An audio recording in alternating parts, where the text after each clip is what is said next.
Matthieu chapitre 3. En ce temps-là parut Jean-Baptiste, prêchant dans le désert de Judée.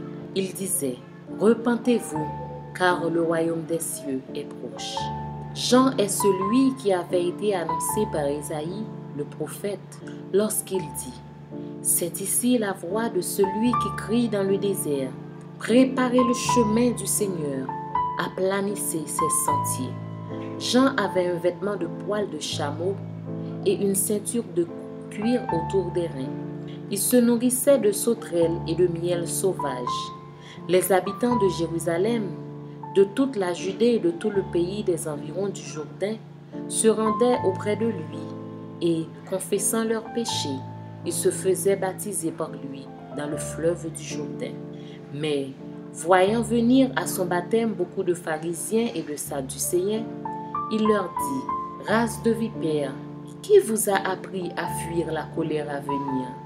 Produisez donc du fruit digne de la repentance, et ne prétendez pas dire en vous-même, nous avons Abraham pour père, car je vous déclare que de ces pierres-ci, Dieu peut susciter des enfants à Abraham.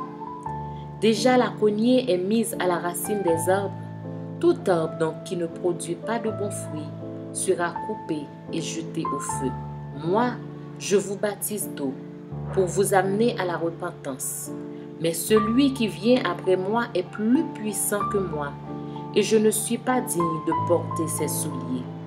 Lui, il vous baptisera du Saint-Esprit et de feu.